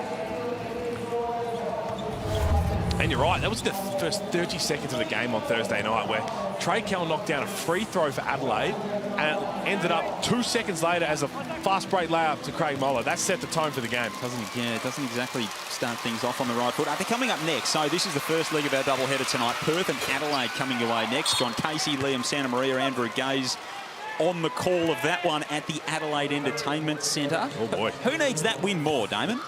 Wow. Basketball. Basketball needs to see a good game out of one of those two teams. We're going to get a winner. Both teams have to show something. You're right. Adelaide have played well against Perth in the Entertainment Centre. And I'll tell you what, all eyes on number 11 from the Wildcats because doesn't have poor games off him, but he's had some games where it wasn't his elite best in Adelaide. And I'm expecting him to come out and put up numbers. Damon? Okay. Big defensive play from Harrison, blocking the shot of Tarangi at the other end. Harrison, of course, almost forced his way into that New Zealand World Cup squad that Ruben Tarangi captained, the big Brisbane-born centre. He's the longest tenured Bullet. And he plays his international basketball for New Zealand through the heritage with his dad. Played for the Franklin Bulls in the off-season in the NZNBL. Been doing some nice things. Found himself in foul trouble tonight. Just the 3 points, but 7 rebounds for Tyrell Harrison. And with Baines out, he's an important part of this Brisbane lineup. We talk about it a lot, foul discipline. Guys have to learn how to protect themselves, especially given the circumstances in a big man department. You shouldn't have to rely on the 17-year-old. But I tell you what, if the guy's going to get in foul trouble, what the hell? I'll play Rocco 25 minutes. So 1 or 2 at the line for Norton. Quarter way through this final term. Williams just flings it up at the rim as he bullocks his way inside. Bully ball. Sauce just truly feels, and he's right, there's nobody out there that can guard him. Isaac White with a pretty move at the other end. That one's around and out.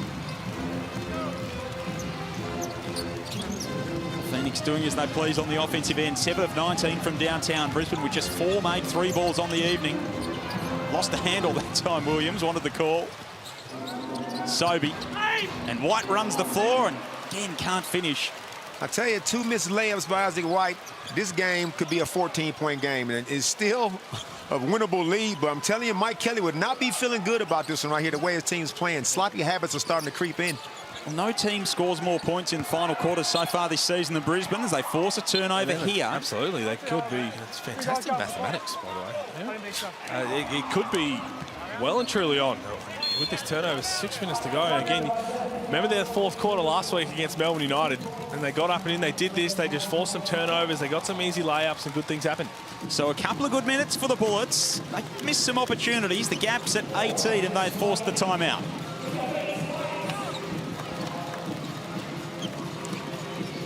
So 75-57, 6:33 remaining. Brisbane Bullets, a couple of missed layups to Isaac White, but they're just showing a few signs that there's still a bit of fight in them. Yeah, I mean, that's what they're going to have to do. That's what we spoke about. 2 minutes to go in the third, not just laying down and just letting this get even uglier than it has been, but trying to find something. I mean, just look at the lineup they have on the floor, though. They've got guys playing all out of position. There's no way they've practiced a whole lot. At times they had Sam McDaniel, Isaac White, Mitch Norton, and Josh Bannon out there. Those 5 haven't played together. With this particular 5, Pete, what I'm going to do is Sidney King's, take a page out of Sidney King's book, 5-out shell drill. Just go nuts. Yep. So 18-point lead for the Southeast Melbourne Phoenix. Williams has been all kinds of energy for them so far.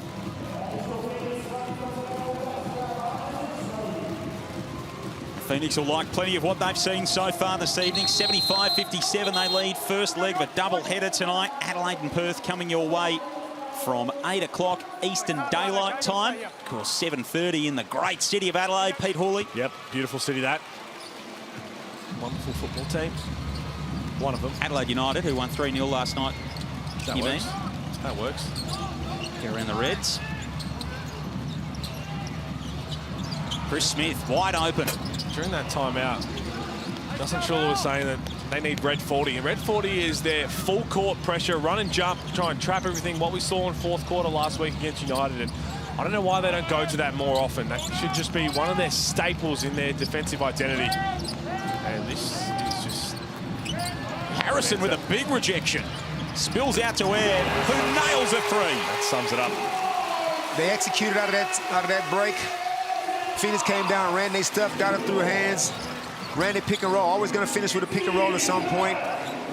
They got a lucky bounce out the bin there for the corner three, but Mike wants to see execution. He doesn't want sloppy habits creeping in. They've worked too hard to build this lead. This match sums it up for the Bullets on the Harvey Norman replay. Harrison, great defense there to block that, and then Ben Air walks into his 12th three of the season. 12 of 16. Yeah, he's unbelievable. Hotter than fish grease. Yeah, he is lights out. Never felt fish grease, but I'm assuming it is. I don't think you want to. You got to get it piping hot. Yep. Okay. Is that the grease from the fish or the grease you cook the fish in? You got to cook the fish in the grease. Right. Yeah. You don't want greasy fish. That's for sure. With a weight vest on. Yes, exactly. After you've mowed the lawn.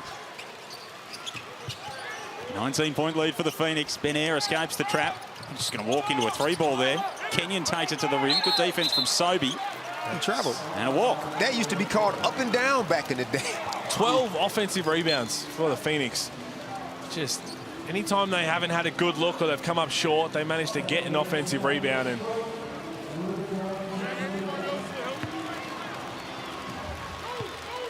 here's a problem that Justin Schuller will need to address.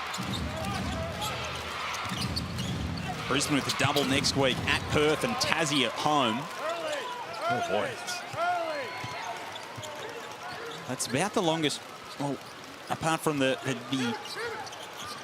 international trip, of course, over to New Zealand, the longest mainland trip of anywhere in Australia. Air is lightning from downtown. He pulls up there from a long way out. Brisbane across to Perth and then back to the Sunshine State for Tassie. Holler gets in there. Sobey forces it loose. Fighting hard. He's Nathan Sobey. Certainly couldn't fault his effort this evening. That would have been one of those. If that three ball goes in, you're looking at a 14-point game. And I'm telling you, you want to have something to feel good about if you're the Bullets, because I don't think this performance is indicative of what we're going to see for the majority of the out of Brisbane. They're going to have some growing pains, and don't get me wrong, moral victories don't exist, but they need to trend in the right direction. That doesn't help. But you're right, and just looking back on this game where it was won and lost, as Sobey tries to get his first three of the game, that is no good. So it looks like the streak is going to end here at 11 straight John Cain Arena games for Sobey hitting 2 or more threes. 0 of 6 tonight, but just the different lineups they've had to go with. Harrison had 3 fouls in the first half. Sikorsky sat down early as well, and they basically had 4 guards, 3 of them point guards, and then Sam McDaniel playing the 4, DJ Mitchell and Josh Bannon playing the 5. Just lineups that never would have practiced together against Alan Williams, who just beasted all night long. He's been terrific, Alan Williams, tonight. He's been a big reason that the Phoenix have got a 20-point lead, 81-61. Kelsey Brown caught up with Gary Brown before the start of the game, the Phoenix point guard, and spoke to him about who his biggest inspiration is in life, and as most of us would, he said his mother. I'm trying to get out of that bubble, because since COVID, she had like a little issue just by traveling, but she's planning to come maybe this year or next year. But yeah, she's excited. She watched every game. She stayed until like 4 or 5 a.m. just to watch the games. She coming in every pose that we posed. I love her. You know, she's my role model. She's somebody that I admire growing up, and now that I'm old, so nothing. I just want her to come here and watch it in front of good fans. So he spoke there about the fact that he wants his mum to come out and watch him play. It's, what are we? It's about 4:10 in the morning in Puerto Rico. So cheerio to Mrs. Brown, who's watching. Buenos dias. How good is that? Hola, Mama Brown. Jump on a plane, come on. Surprising for Christmas. Sorry if that was already planned. That is... Loving your son's work out here. Absolutely. You got any more in-language stuff for us, Damon? Well, I could have a nice little Spanish chat. I dabble in Espanol on the side. No, sir. Don't look at me like that, Pete. 20-point margin. I took Spanish in college for a semester.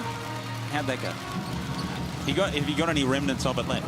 No. I took Indonesia for 10 years. I thought you were going to say no in Spanish at least. Well, Kenyon was so wide open in the corner, he well, it's just smart really looked it off. They're trying to just drag the clock down right now. Ben Air from downtown for another. He can't hit, but he will get the three-point play. Tough foul by Isaac White. Got his hands in there when he shouldn't have. We want to finish off this 3 minutes and 43 seconds without any. Well, hello, Ben Air and Isaac White giving us a little bit here. Two pretty feisty customers. No doubt about it. Guys love to compete. Yes, got a bit of underdog about them, both of those two as well. Well, they already upset because God made them short. So they got to try to make up for it some kind of way. So you double down in aggression. I know how it feels. I was just about to say. We're vertically challenged. Yep. We got a little bit of a chip on our shoulder. Yep. We got to listen to terrible short jokes all the time. Yep. I mean, your anger's a little short right now. I was going to say, only a member of the club can get away with saying that kind of thing. Still got the yellow pages on the car seat. I saw him driving in. How much time we got left? Let's go, Pete. How's that chair going? Is that sinking lower? 84-61. DJ Mitchell thought about the three ball. He's been shooting it really nicely this season. He just steps inside and knocks it down. Came in tonight, 6 of 11 on the evening, did DJ Mitchell. He's 1 of 3 from downtown so far. Don't forget, this loss hurts even more for the Bullets with that Shannon Scott hamstring injury. Hopefully it's not as bad as he was looking. Really upset. So without Baines for 2 more, the Bullets. So next round they're without him, and then he returns for their next meeting against Southeast Melbourne in a couple of weeks' time. So they might have to do a bit of that without Shannon Scott as well. So Justin Shaw is going to have to work through and find an answer in terms of these lineups that haven't played a lot together. This foul for Sobey, so he'll check out of this game. 14 points in this last couple of minutes. He's continued to fight hard, but tried his heart out, hasn't he? Well, he has. And again, we spoke a bit. We looked at the shot chart.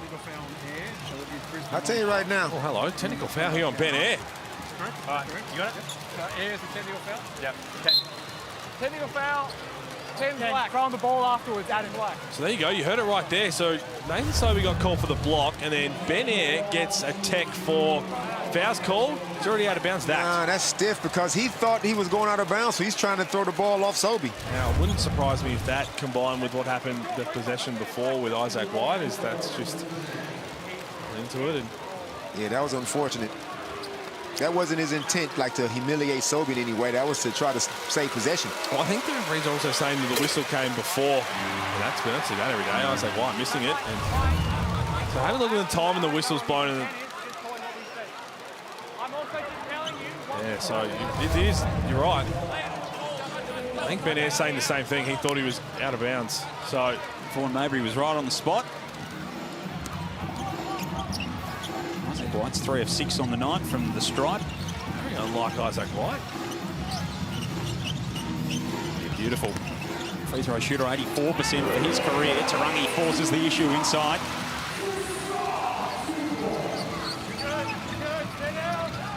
Lead back out to 23. Spin move from White's nice. Isaac is not going to die wondering. Saw that he's putting a mixtape together. So prolific in the NBL 1 in the off-season. I tell you, I know he's wearing a polo shirt right now, some slacks. But Daryl McDonald's the best point guard on the team right now. Get him in there, Damon. Had a bit to say during the week, did Darren McDonald, saying they're here to win, they're not just here to compete, as Ben Air fires the home crowd up.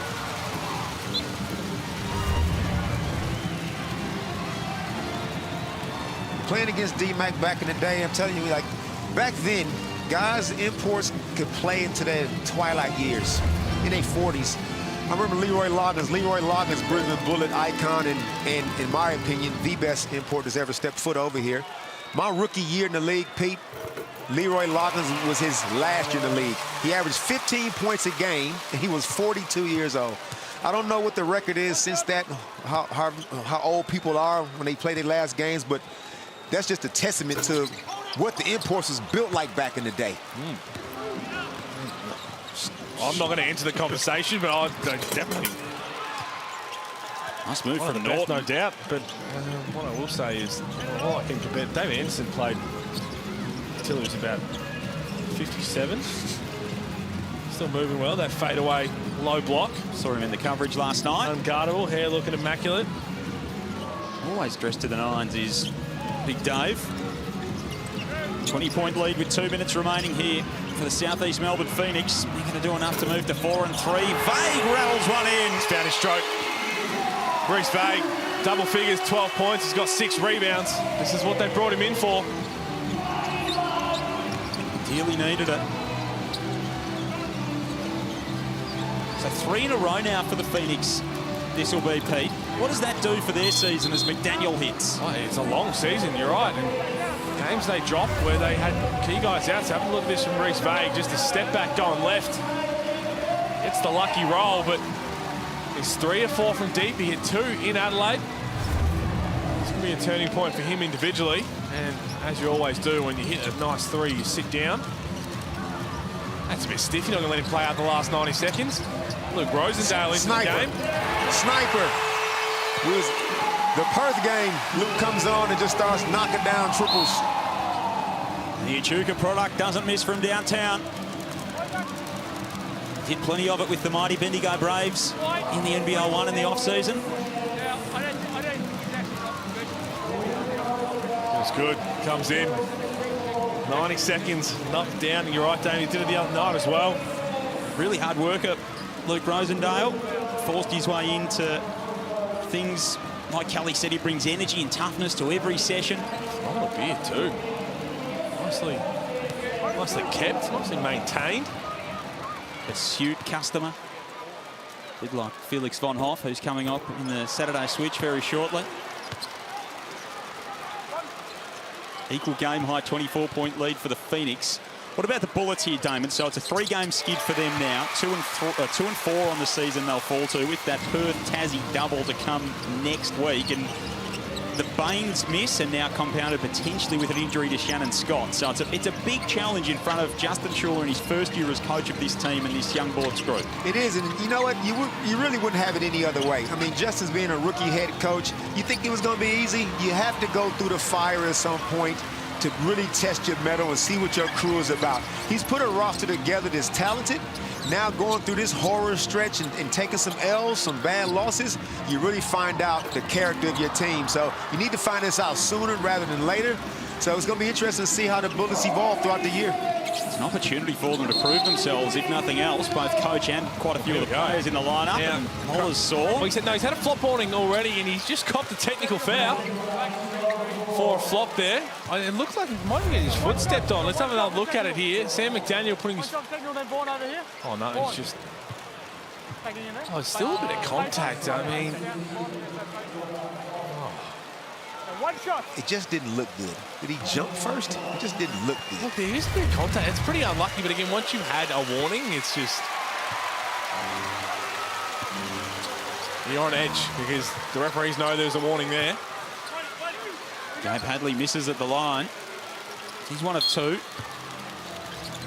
No chance for Burgers on that occasion. Game high 25-point lead. White gets it inside. They've won 4 of their last 5 against Brisbane, South East Melbourne. That's going to become 5 of 6. There's that Grosseto from outside. That won't go. Moller, too easy underneath. Anzac said, what the hell? Sauce is pulling for 3. I might as well let one fly. Why not? Joining the party. 13 offensive rebounds. Then Rocco putting a lid on it. Only played the 9 minutes. Had a couple of big bangers in that time.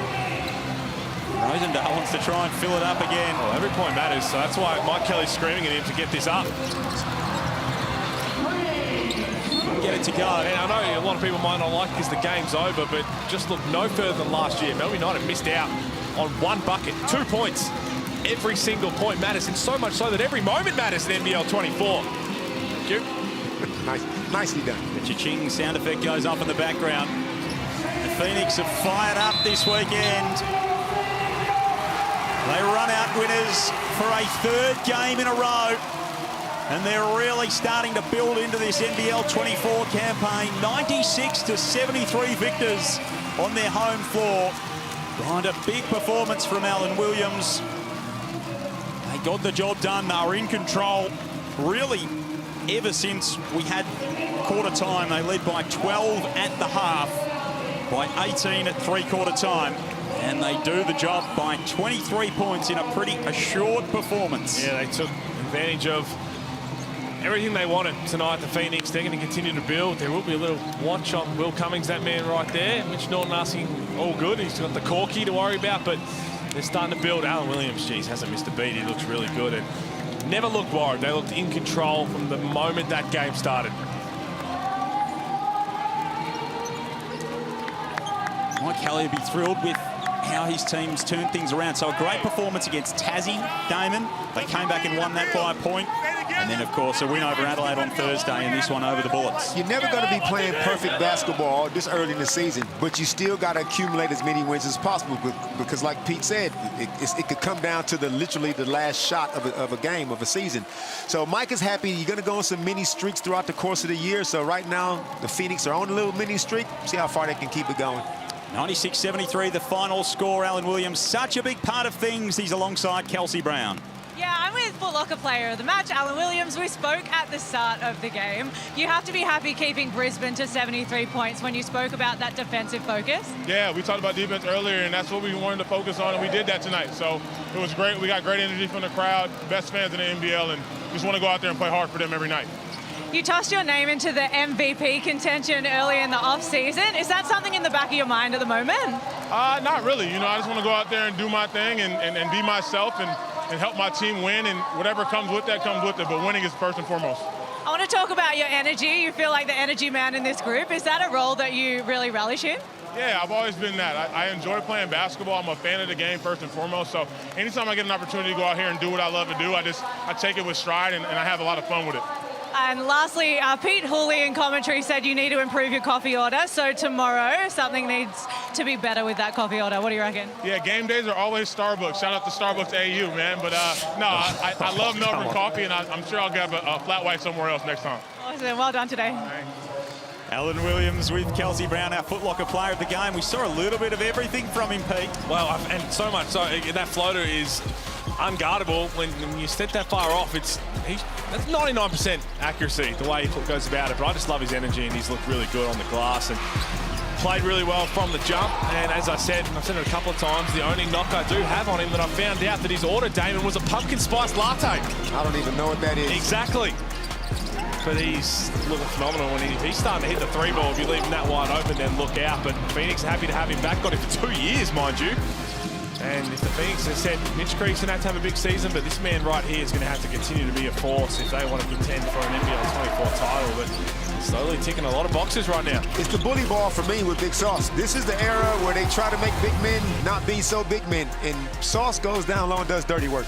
Well, he did plenty of it tonight in a big win for South East Melbourne. 96-73. We'll be back next to chop it all up in the aftermath of a big Phoenix win.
This program is brought to you by Hungry Jack's and Bunnings Warehouse.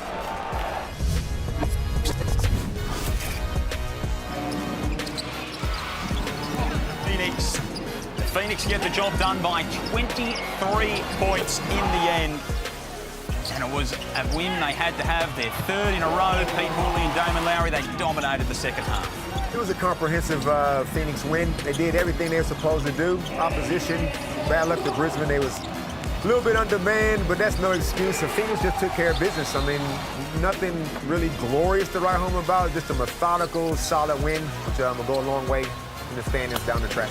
Just about slowly building. So keep everybody healthy and then just continue to build, to get better every single week. Tick some wins off as you go, and then it all matters in the pointy end of the season. But they'll be happy with that. As we said, they were in complete control from the moment that game started and never looked like they were in any danger to lose this one. So that's always nice in front of your home fans. Absolutely it is. The Heartland will be happy about that. It is the first leg of a Saturday night double header. Adelaide and Perth coming up next at the Adelaide Entertainment Centre. How do we think that one plays out? Implications, but I'll tell you what, Adelaide, their back is firmly body slammed up against the wall.